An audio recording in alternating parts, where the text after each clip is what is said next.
Hello students, 29 of July 2020 का current affairs का ये लेक्चर आप लोग देख रहे हैं। आप में से जो भी स्टूडेंट्स सिविल सर्विसेज की तैयारी कर रहे हैं उनके लिए ये लेक्चर काफ़ी ज़्यादा इंपॉर्टेंट है। एंड इस लेक्चर में हम लोग सभी न्यूज़पेपर को जो है वो कवर करते हैं। पीआईबी की रिपोर्ट्स भी कवर की जाती है, राज्यसभा टेलीविजन की न्यूज़ अपडेट्स भी यहाँ पर आपको प्रोवाइड की जाती है। यानी कि एक ही लेक्चर में आप लोग को कंप्लीट करंट अफेयर्स जो है वो पूरा का पूरा कवर कराया जाता है। इसको देखने के बाद आपको कहीं से भी करंट अफेयर्स प्रिपेयर करने की आवश्यकता नहीं है और सिर्फ एग्जामिनेशन पर्सपेक्टिव की न्यूज़ ही यहाँ पर कवर की जाती है। आप यहाँ पर देख सकते हैं कि जो भी टॉपिक्स आज कवर किए जाएंगे। एंड आप चाहें तो गाइज मेरे फेसबुक पर जाकर लाइक कर सकते हैं मेरे फेसबुक पेज को, और ये फेसबुक पेज की लिंक यहाँ पर मौजूद है। आप डायरेक्ट कमलाक्ष झा सर्च करेंगे तो आपको मेरा फेसबुक पेज मिल जाएगा। इसके अलावा टेलीग्राम पर भी आप जो है वो हमें ज्वाइन कर सकते हैं। झा_सर करके आप लिखेंगे टेलीग्राम पर तो आपको मेरा पर्सनल जो है वो टेलीग्राम पेज मिल जाएगा, तो चैनल मिल जाएगा, तो उसको आप ज्वाइन कर लीजिएगा। यहाँ पर ये वीडियोस की अपडेट्स नोटिफिकेशंस मैं आपको प्रोवाइड कराता हूँ और ये मेरा पर्सनल चैनल है, इस पर आप सब्सक्राइब कर लीजिए और यहीं पर ही अब मेरे करंट अफेयर्स के लेक्चर्स आप लोग को मिलेंगे। तो चलिए समय ना वेस्ट करते हुए लेक्चर को शुरू कर लेते हैं। सो गाइस, पेपर वन की पहली न्यूज से हम लोग स्टार्ट कर रहे हैं। तो पेपर वन की पहली न्यूज में बात हो रही है नाग नदी के बारे में, नाग रिवर के बारे में। तो देखिए, नागपुर में ये नाग नदी हम लोग को देखने को मिलती है, याद रखिएगा। ये डायरेक्टली क्वेश्चन आ सकता है कि नाग नदी कहां पर है, तो महाराष्ट्र नागपुर के अंदर ये है। और नागपुर का जो नाम, जो नागपुर हम लोग बोलते हैं ना नागपुर सिटी, तो ये नागपुर सिटी का नाम जो पड़ा है वो इसी नदी के नाम पर पड़ा है, क्योंकि इस नदी का नाम है नाग। ठीक है। और साथ ही साथ कान्हा पेच रिवर सिस्टम का ये पार्ट हम लोग को देखने को मिलता है और यहां पर एक लावा हिल भी है, लावा पहाड़ी हम लोग को देखने को मिलती है, जहां से ये नदी जो है वो उत्पन्न हुई है, ओरिजिनेट हुई है। और अभी ये टॉपिक जो न्यूज में है वो इसलिए है क्योंकि यहां पर बताया जा रहा है कि इंडस्ट्रियलाइजेशन के कारण ये नदी जो है वो पल्यूट हुई है, यानी कि पॉल्यूशन बहुत ज्यादा इस नदी में हम लोग को देखने को मिला है। तो यहां पर कहा गया है कि पॉल्यूशन वगैरह कम किया जाए और इंडस्ट्रियलाइजेशन एक्टिविटीज पर रोक लगाने के लिए बॉम्बे हाई कोर्ट ने अभी रिसेंटली जजमेंट दिया था। तो इसको लेकर ये नदी जो है वो न्यूज में देखने को मिली थी। तो नदी के बारे में ये बस बेसिक फैक्ट्स है जिसको आप लोग को जनरली जो है वो याद होना चाहिए, पता होना चाहिए इसके बारे में। और पेपर वन से रिलेटेड एक ही टॉपिक था आज। Now we will move on to paper two. Guys, यहां पर बात हो रही है इस्तांबुल कन्वेंशन के बारे में। तो ये एक प्रकार के एग्रीमेंट की बात हो रही है।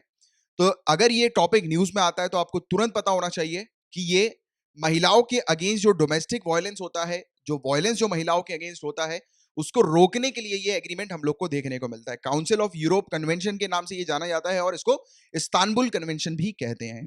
ये एक प्रकार का ह्यूमन राइट ट्रीटी है, ह्यूमन राइट एग्रीमेंट है काउंसिल ऑफ यूरोप का। यहाँ पर जो भी, यानी कि इस ट्रीटी को, इस एग्रीमेंट को जिसने भी साइन किया है, जिस कंट्री ने साइन किया है, तो उस कंट्री के अंदर टारगेट किया जाता है कि महिलाओं के अगेंस्ट किसी भी प्रकार का वायलेंस नहीं होना चाहिए। स्पेशली यहाँ पर महिलाओं के प्रोटेक्शन पर फोकस किया जाता है और डोमेस्टिक वायलेंस को रोकने के लिए फोकस किया जाता है।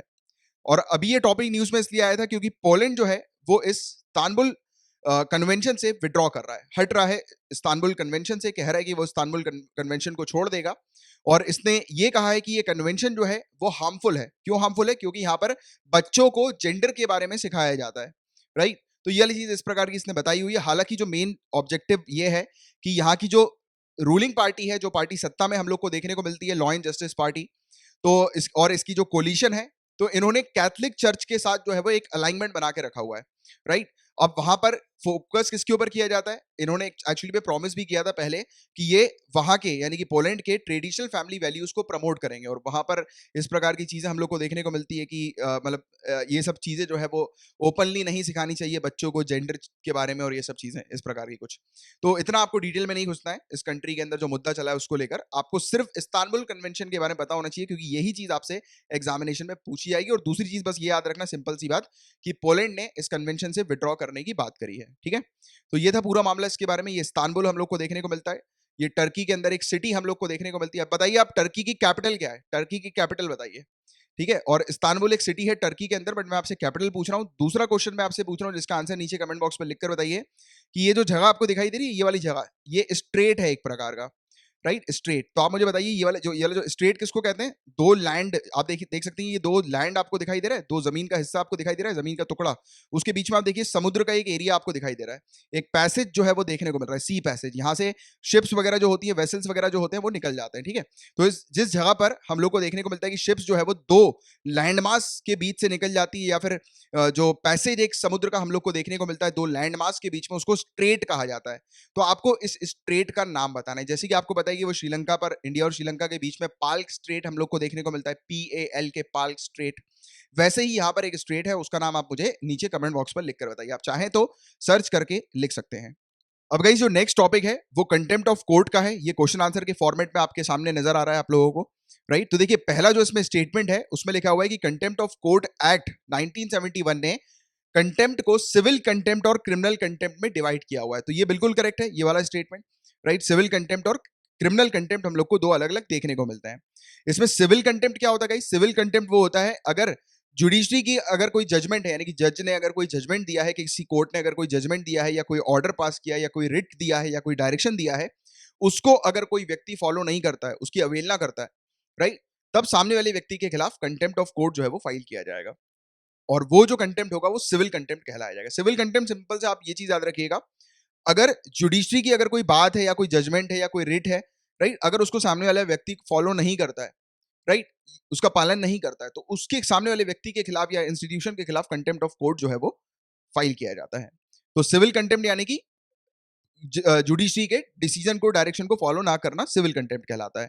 क्रिमिनल कंटेम्प्ट यानी कि अगर कोई व्यक्ति जुडिशरी के खिलाफ या हमारी जो कोर्ट्स वगैरह है उनके बारे में कोई उल्टी सीधी बातें बोल देता है, वर्ड्स के थ्रू, कहकर, लिखकर, गाली बकना या फिर गलत बात कहना, राइट, कोर्ट को नीचे दिखाने के लिए, कोर्ट की पोजीशन को लोअर करने के लिए, डाउन करने के लिए, तो वो क्रिमिनल कंटेम्प्ट की कैटेगरी में आता है। ठीक है, आपको समझ में आ गया ना? दो प्रकार के कंटेम्प्ट होते हैं, सिविल कौन से होते हैं और क्रिमिनल कौन से होते हैं। क्लियर है यहाँ तक बातें? इसके अलावा एक इंपॉर्टेंट चीज आपसे ये पूछी जा सकती है कि आर्टिकल 129 किससे रिलेटेड है, आर्टिकल 142 क्लॉज 2 किससे रिलेटेड है, आर्टिकल 215 किससे रिलेटेड है। तो पहले 129 की चर्चा कर लेते हैं।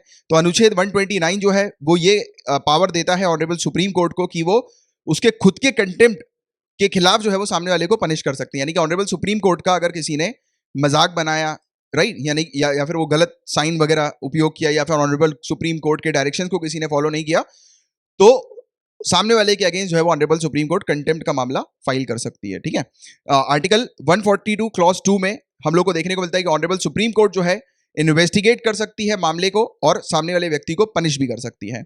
आर्टिकल 215 में हम लोग को देखने को मिलता है कि सभी हाई कोर्ट जो है उनके पास पावर है कि सेम वैसे ही जैसे कि आर्टिकल 129 में था ना, वैसे ही आर्टिकल 215 में भी हम लोग को देखने को मिलता है, यहां पर पावर हाई कोर्ट के पास भी कंटेम्प्ट की है।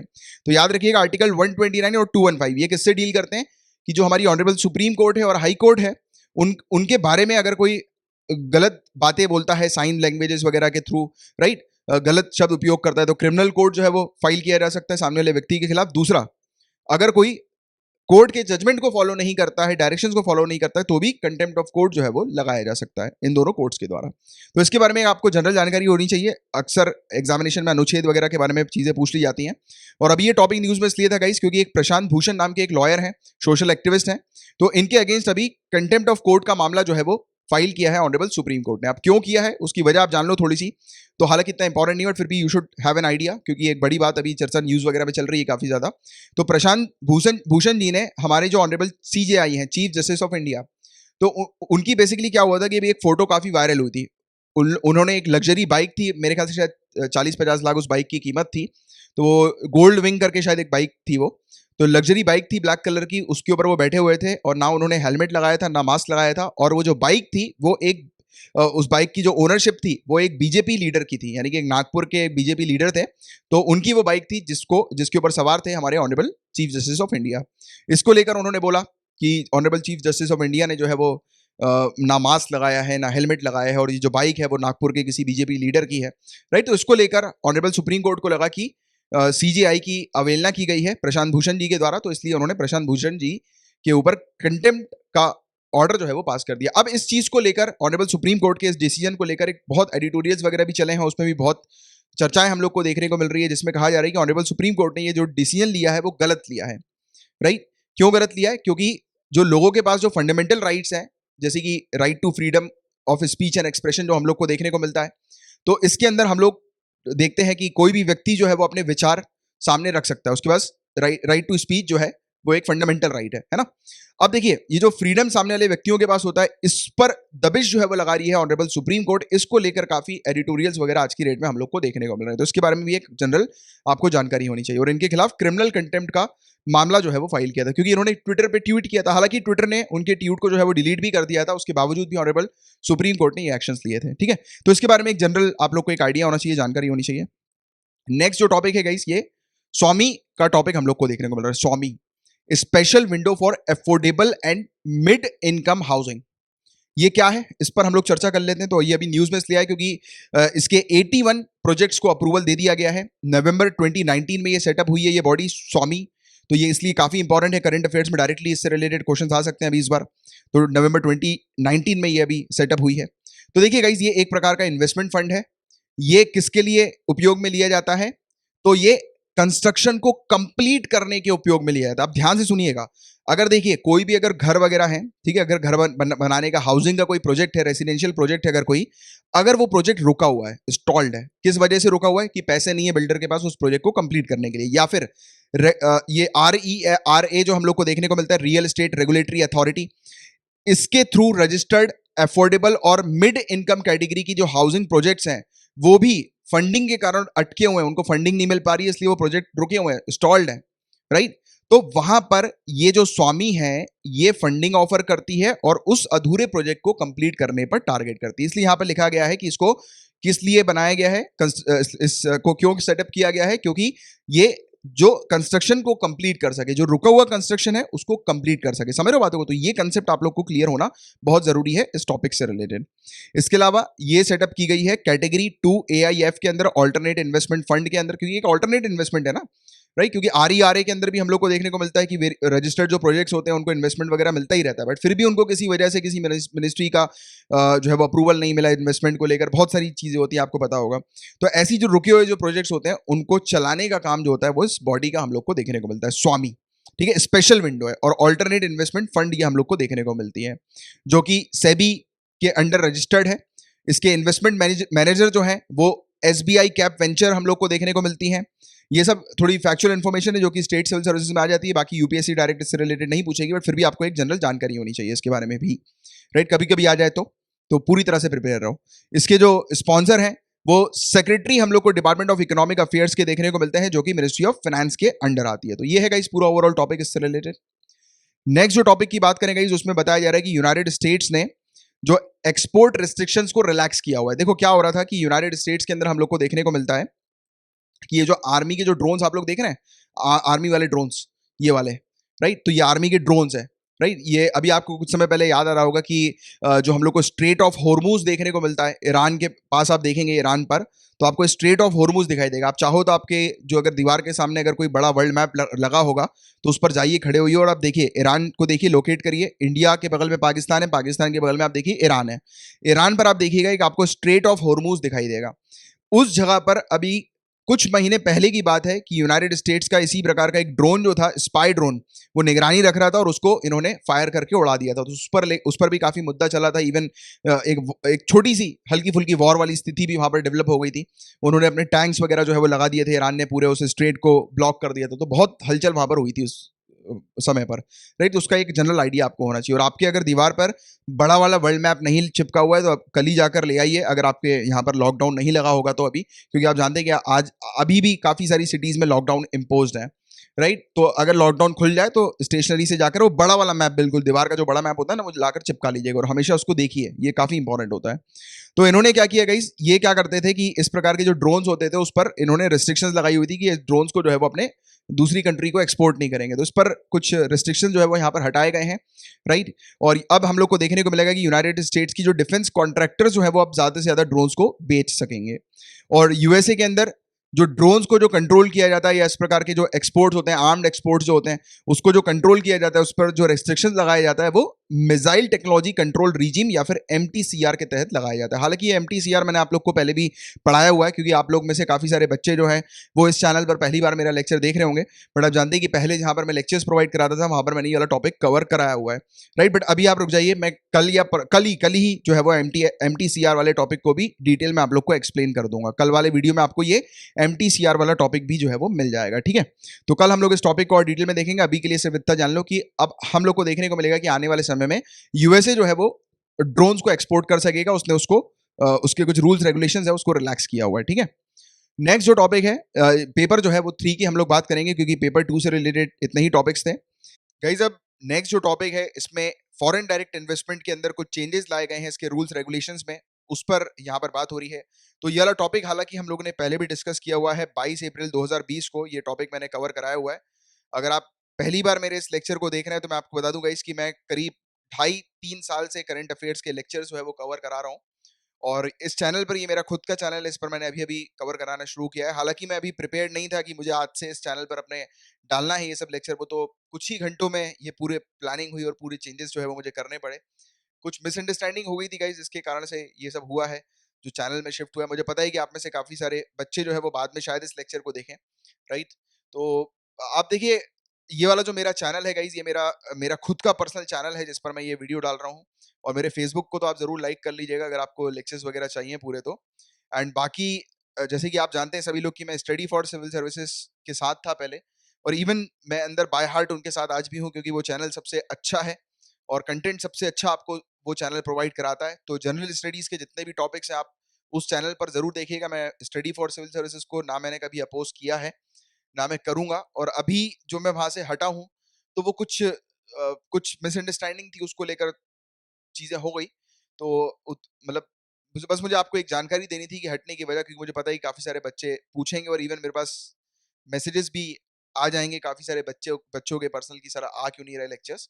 तो मैंने आपको यहीं पर ही बता दिया है, बाकी और कोई प्रॉब्लम नहीं है। ज्ञान सर बेस्ट इंसान है और हमेशा वो मेरे लिए बेस्ट ही रहेंगे। और जैसे कि मैं उनका एक एम्प्लॉई था, तो एम्प्लॉई से पहले जो है वो मेरे गुरु हैं वो।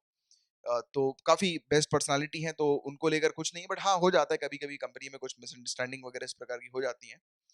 तो जैसा भी रहा, बट मैं आप सभी लोग से यही कहना चाहूँगा कि आप मेरे इस लेक्चर को मतलब यानी कि चैनल पर मेरे करंट अफेयर्स के लेक्चर डेली आएँगे तो इसको ज़रूर सब्सक्राइब कर लीजिएगा।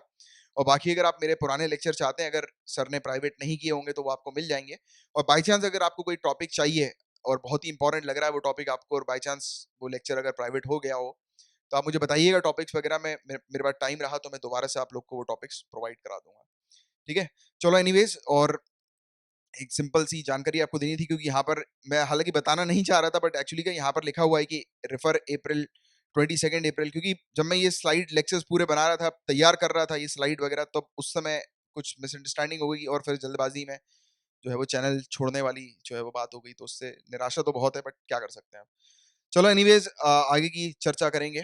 एंड गाइज देखो, अभी अप्रैल में फॉरेन डायरेक्ट इन्वेस्टमेंट जो है गाइज, उसमें जो है वो कुछ चेंजेस लाए गए थे। इसमें जो चेंजेस थे मोटे मोटे तौर पर मैं आपको बताता हूँ कि जो हमारी नेबरिंग कंट्रीज हैं, राइट, इंडिया की जो नेबरिंग कंट्रीज हैं, तो उससे अगर किसी प्रकार का इन्वेस्टमेंट आना है, यानी कि उस नेबरिंग कंट्री अगर हमारी कंट्री में इन्वेस्टमेंट करती है, यानी कि वहाँ के जो सिटीजन हमारी कंट्री में इन्वेस्टमेंट करते हैं कुछ, तो उस इन्वेस्टमेंट जो होगा वो डायरेक्ट रूट के थ्रू नहीं होगा या फिर ऑटोमेटिक रूट के थ्रू नहीं होगा। उस इन्वेस्टमेंट के लिए गवर्नमेंट अप्रूवल की आवश्यकता होगी। और किस मिनिस्ट्री की? Ministry of home affairs. Ministry of home affairs याद रखिएगा कि जो हमारी नेबरिंग कंट्रीज हैं उनसे अगर कोई भी इन्वेस्टमेंट आता है इंडिया के अंदर, तो MHA, ministry of home affairs के अप्रूवल की आवश्यकता होगी और उनके अप्रूवल के बाद ही जो है वो इन्वेस्टमेंट किया जा सकेगा, राइट। इसमें मेन एम जो है किसके ऊपर हम लोग को देखने को मिला था, तो आपको पता है इस कोरोना वायरस के समय पर स्पेशली हम लोगों ने ये जो रूल लेकर आए थे वो उस पर हम लोगों ने चाइना को टारगेट किया था। क्यों चाइना को टारगेट किया था? क्योंकि आपने न्यूज सुनी होगी अप्रैल जो है वो मार्च एंडिंग और अप्रैल के समय पे कि जो ये चाइना जो है वो काफी सारी कंट्रीज के अंदर इन्वेस्टमेंट कर रहा है, ह्यूज इन्वेस्टमेंट कर रहा है। काफी सारी कंट्रीज के अंदर कंपनीज को परचेज कर रहा है, यानी कि शेयर्स वगैरह परचेज कर रहा है, क्योंकि एकदम से सभी कंट्रीज के अंदर कोरोना वायरस के चलते एक गिरावट हम लोग को देखने को मिली, इकोनॉमी में डाउनफॉल देखने को मिला, राइट। तो काफी सारी कंपनीज के शेयर एकदम से डाउन हुए, तो उस समय चाइना ने यहाँ पर इन्वेस्टमेंट करना शुरू कर दिया, काफी सारी कंपनीज के शेयर परचेज करना शुरू कर दिया। तो इंडिया के जो कंपनी है, डोमेस्टिक कंपनीज, उसका ना लाभ उठा ले चाइना, उसके शेयर्स ना परचेज कर ले, इसको लेकर ये वाली चीज लाई गई थी। क्योंकि ये सब चीजें डायरेक्टली आपको कहीं नहीं मिलेगी। ये सब डिप्लोमेटिक इश्यूज वगैरह जो होते हैं वो हम लोग फोकस किसके ऊपर करते हैं कि हम लोग उन बारीकियों को पकड़े कि इंडिया का ये डिसीजन जो है वो किस चीज को लेकर है एक्चुअली। तो इसने इंडिया ने टारगेट किया था एक्चुअल में चाइना को, बट हम लोग डायरेक्ट चाइना को टारगेट नहीं कर सकते ना, तो जनरलाइज हम लोग को करना पड़ा। जैसे कि कल को आप आईएएस आईपीएस ऑफिसर बन जाओगे, आपको अगर किसी को टारगेट करना होगा, किसी भी व्यक्ति को, तो आप बिल्कुल उसी व्यक्ति पे टारगेट नहीं करोगे, उसके साथ साथ आप 5-6 लोगों को और जो है वो ले लोगे उसी की टीम के, कि ये तुम्हारी टीम की गलती, तुम्हें ये हर्जाना जो है वो भरना पड़ेगा या फिर तुम सस्पेंड होगा, इस टाइप से, समझ रहे हो? अगर आपको किसी एक व्यक्ति के ऊपर खुंदक निकालनी है तो ऐसा होता है। ये देखो ऑफिसेज में भी ऐसा होता है, आप जानते हो आगे चल के आपको इवन ये सब चीजें सिखाई भी जाती हैं एक्चुअल में, जो आपके सीनियर्स वगैरह होंगे। जैसे कि आप आईएएस बन जाते हो, तो जब आप किसी कलेक्टर के अंदर जब ट्रेनिंग लोगे, एसडीएम की ट्रेनिंग होती है ना कलेक्टर के अंदर, स्टार्टिंग में ट्रेनिंग्स वगैरह प्रोवाइड की जाती है, तो जब आप उस ट्रेनिंग वाले स्तर पर होगे तो आपके खुद के कलेक्टर आपको ये सब चीजें सिखाएंगे, टैक्टिक्स वगैरह भी देखिएगा जरूर। इसके अलावा इसमें यहाँ पर बताया गया है कि इस रूल्स रेगुलेशंस में जिन कंट्रीज के नाम है उनको तो ये गवर्नमेंट अप्रूवल रूट के थ्रू जो है वो होकर जाना पड़ेगा, यानी कि पहले गवर्नमेंट को इन्फॉर्म करना पड़ेगा, फिर इन्वेस्टमेंट होगा। बट जो कंट्रीज इस लिस्ट में मौजूद नहीं है, इसके बाहर की जो कंट्रीज हैं, तो वो रिजर्व बैंक ऑफ इंडिया को उनको इन्फॉर्म करना पड़ेगा अपने ट्रांजेक्शन कंप्लीट होने के बाद। तो इसको ऑटोमेटिक रूट कहा जाता है। क्या कहा जाता है? Automatic route. जो गवर्नमेंट की जो अप्रूवल की आवश्यकता होती है ना पहले से, उसको गवर्नमेंट अप्रूवल रूट कहा जाता है। और ये वाला जो रूट होता है जिसमें पहले ट्रांजेक्शन हो जाता है, उसके बाद जो आरबीआई को इन्फॉर्म करना रहता है, उसको ऑटोमेटिक रूट कहते हैं। तो ये वाली चीज आपको थोड़ी सी याद रखनी है, ठीक है? तो ये ऑटोमेटिक रूट हम लोग को देखने को मिलता था। तो पहले ये नॉन क्रिटिकल सेक्टर जो होते नॉन क्रिटिकल सेक्टर्स, तो इसमें ऑटोमेटिक रूट शामिल था, जिसमें बिना एमएचए को इन्फॉर्म किए हुए जो है वो ट्रेड वगैरह हो सकता था। बट अब इस चीज को भी हटा दिया गया है, राइट? अब से गवर्नमेंट के प्रायर अप्रूवल की आवश्यकता पड़ेगी, और जो सिक्योरिटी क्लियरेंस वगैरह के लिए, और जो क्रिटिकल सेक्टर्स जो होते हैं जैसे कि defence, media, telecommunication, satellites, private security agency, civil aviation, mining और भी दूसरे जो इन्वेस्टमेंट्स पाकिस्तान और बांग्लादेश से आते हैं, तो उसके लिए प्रायर गवर्नमेंट अप्रूवल की आवश्यकता होगी, राइट? तो ये चीज यहाँ पर कुछ थी, कुछ चेंजेस थे, जिसके बारे में आपको जनरल जानकारी होनी चाहिए। स्पेशली अच्छे से याद रखिएगा कि प्रायर गवर्नमेंट अप्रूवल रूट कौन सा होता है, या फिर गवर्नमेंट रूट कौन सा होता है, और ऑटोमेटिक रूट कौन सा होता है, जो मैंने भी आपको एक्सप्लेन किया। तो उसके बारे में एक जानकारी रखिएगा। कभी कभी डायरेक्टली स्टेटमेंट वाइज क्वेश्चन जो है वो पूछ लिए जाते हैं सिविल सर्विसेज में। अब इस न्यूज में गाइस बात हो रही है पोजाइडन के बारे में और जिरकॉन के बारे में। तो ये जिरकॉन है और ये पोजाइडन है। तो ये क्या है गाइस? तो ये रशिया बताया जा रहा है कि बहुत ही जल्दी ये 2 हाइपरसोनिक न्यूक्लियर वेपन्स अपने नेवी में शामिल करेगी। तो रशियन नेवी में ये 2 हाइपरसोनिक न्यूक्लियर वेपन्स हम लोग को देखने को मिलेंगे। पोजाइडन की अगर हम लोग बात करें तो ये अंडर वाटर न्यूक्लियर ड्रोन है, ये अंडर वाटर पानी के नीचे जाएगा, सबमरीन से इसको लॉन्च किया जाएगा। और जिरकॉन की अगर हम लोग बात करें तो ये जो हाइपरसोनिक क्रूज मिसाइल है, ये सरफेस शिप्स वगैरह जो होती हैं उससे लॉन्च की जाएगी। तो ये 2 चीजें हैं जो कि रशिया की नेवी में हम लोग को देखने को मिल रही हैं। बहुत ही जल्दी बताया जा रहा है कि रशिया की नेवी में ये शामिल होंगी। गाइस अब यहाँ पर बात करेंगे फाइनेंशियल स्टेबिलिटी रिपोर्ट के बारे में। कभी कभी ये क्वेश्चन भी बन सकता है कि फाइनेंशियल स्टेबिलिटी रिपोर्ट किसके द्वारा रिसेंटली रिलीज की गई है। तो रिजर्व बैंक ऑफ इंडिया आप लोग को पता होना चाहिए। इस रिपोर्ट में क्या आया है? तो बताया गया है कि कोरोना वायरस लॉकडाउन के चलते इंडस्ट्रीज को बहुत बुरा इंपैक्ट पड़ा है। इसके चलते डायरेक्ट इंपैक्ट जो है वो बैंक्स को पड़ रहा है। कैसे पड़ रहा है? तो देखो काफी सारी इंडस्ट्रीज हैं, तो उनका काम कैसे चलता है? उनको कैपिटल की आवश्यकता होती है, पैसों की आवश्यकता, और पैसों के लिए वो लोन लेते हैं बैंक से। अब जिन इंडस्ट्रीज ने बैंक से लोन लिया है और अभी कोरोना वायरस के चलते, लॉकडाउन के चलते काम धंधा सब बंद है, इंडस्ट्रीज वगैरह ऑपरेट नहीं कर पा रही हैं, तो उस बीच क्या होगा कि उनके पास जब कमाई नहीं होगी तो बैंक को लोन कैसे चुकाएंगे? तो यही चीज हुई है। बैंक जो है वो दिवालिया जो है वो हम लोग को देखने को मिलने वाला है। बैंक का एनपीए जो है, नॉन परफॉर्मिंग एसेट्स बैंक के ग्रो कर रहे हैं, बढ़ गए हैं। तो यहां पर बताया गया इस फाइनेंशियल स्टेबिलिटी की रिपोर्ट में कि पिछले 20 सालों में प्रिडिक्ट किया जा रहा है कि सबसे ज्यादा नॉन परफॉर्मिंग एसेट जो है बैंक्स के अंदर अगले साल मार्च तक हम लोग को देखने को मिलेंगे, क्योंकि इंडस्ट्रीज बहुत बुरी तरह से इंपैक्ट हुई हैं, और वो इंडस्ट्रीज जो कि आज तक डिफॉल्ट नहीं हुई थी वो भी जो है वो डिफॉल्ट होंगी, यानी कि वो भी अपनी ईएमआई वगैरह, बैंक के लोन्स वगैरह जो है वो पे नहीं कर पाएंगी। तो ये बड़ी स्थिति यहाँ पर खराब होती हुई नजर आ रही है लगातार, और हम लोग जो है वो काफी समय से देख रहे हैं कि कोरोना वायरस लॉकडाउन के चलते स्थिति जो है वो काफी गंभीर हो गई है। और देखिए आप कितनी बुरी इकोनॉमिक स्थिति जो है वो डेवलप हो रही है, इस रिपोर्ट के थ्रू पता लगा। तो आप अपने मेंस के आंसर में भी इस चीज को जरूर उपयोग कीजिएगा, फाइनेंशियल स्टेबिलिटी रिपोर्ट के बारे में, राइट? कि जो कोरोना वायरस के जो नेगेटिव इफेक्ट्स हैं वो क्या क्या हुए हैं। तो आप अगर इस रिपोर्ट के बारे में मेंशन करेंगे कि आरबीआई ने ये रिपोर्ट रिलीज करी है, उसमें बताया कि पिछले 20 सालों में सबसे ज्यादा एनपीए ग्रो कर रहा है, तो इससे क्या रहेगा कि आपका जो आंसर होगा ना वो नॉलेजेबल टाइप का दिखेगा कि हाँ यार वाकई में आपने पढ़कर कुछ चीज लिख रहे हो आप। तो ऐसे जो पॉइंट्स होते हैं वो जरूर अपने नोट्स वगैरह में बनाते चलिएगा, ठीक है?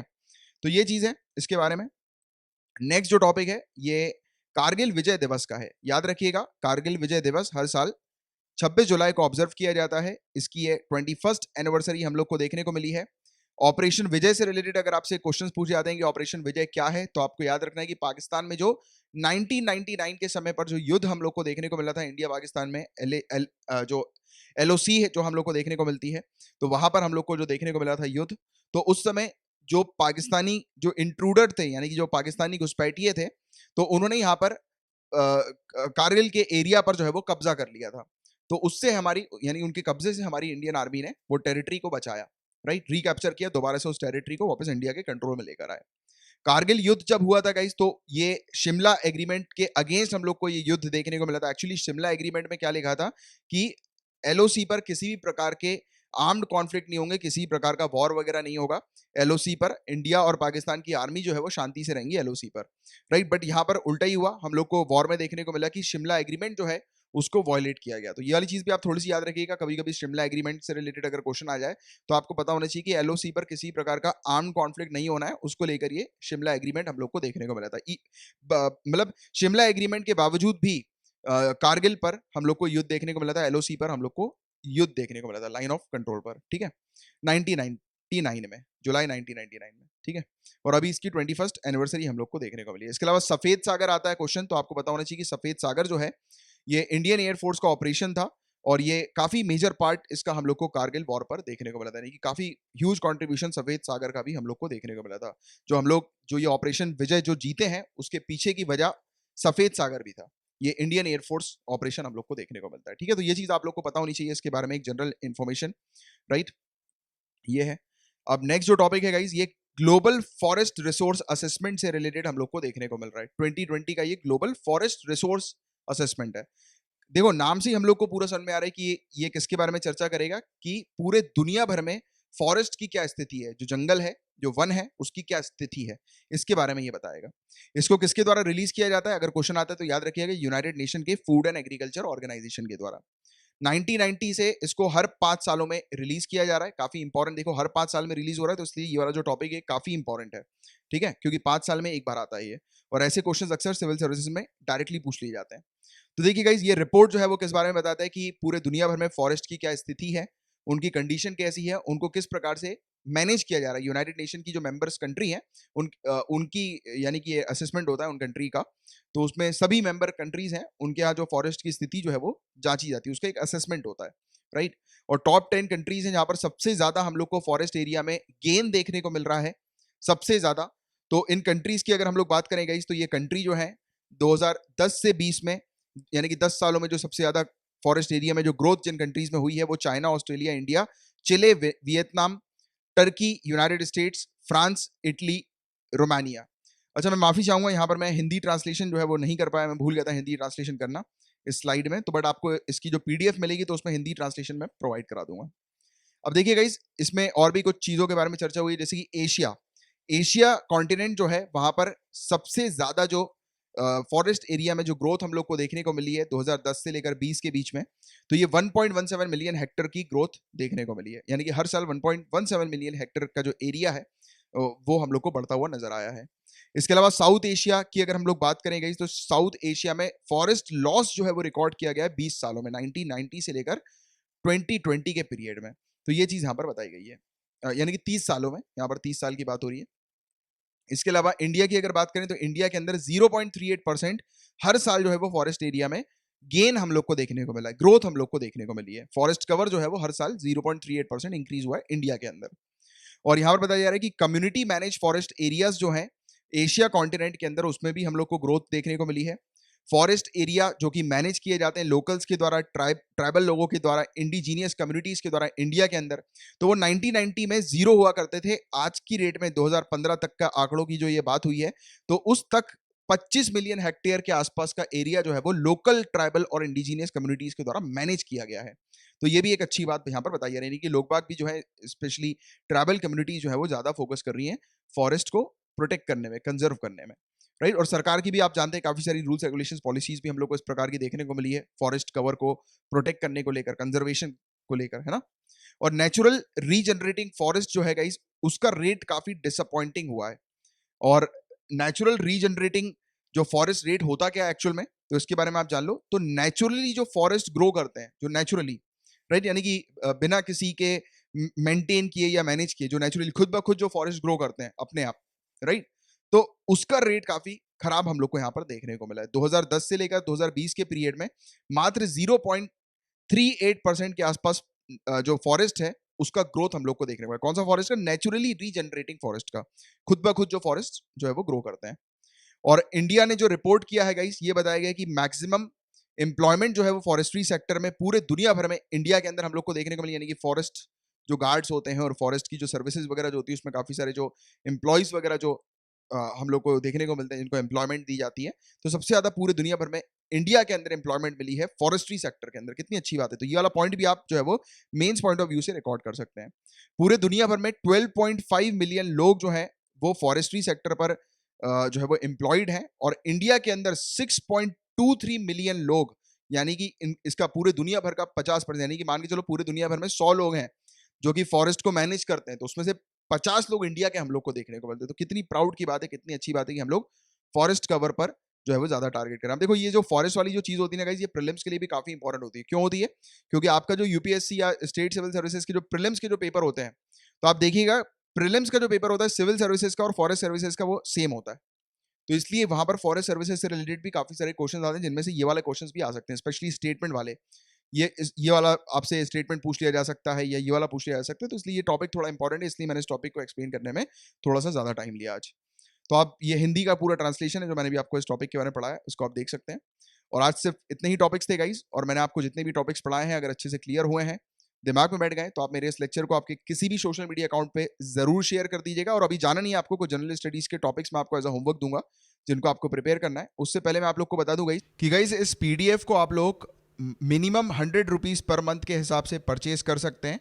इसको आप एज अ छोटा सा कंट्रीब्यूशन मान सकते हैं कि मेरी मेहनत का, और इसके बदले में आपको पीडीएफ प्रोवाइड की जाएगी।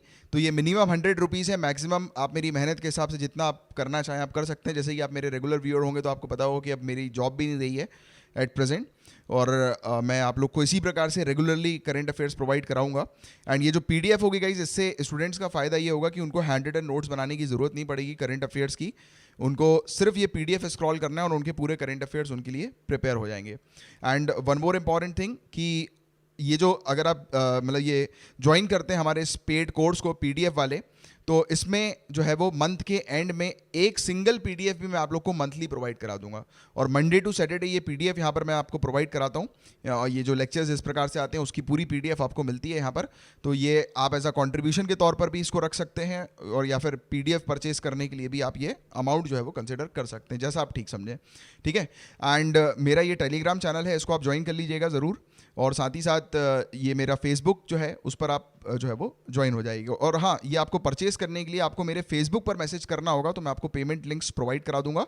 एंड विद इन 48 आवर्स या 24 आवर्स, जितनी जल्दी हो सके उतनी जल्दी मैं आप लोग को ये पेड कोर्स पर ऐड कर दूंगा, जहाँ पर आपको डेली बेसिस पर पीडीएफ मिलेगी। ठीक है। एंड इस चैनल को ज़रूर सब्सक्राइब कर लीजिए, फ्री सब्सक्रिप्शन है। लाइक और प्लीज़ शेयर ज़रूर कर दीजिएगा गाइस।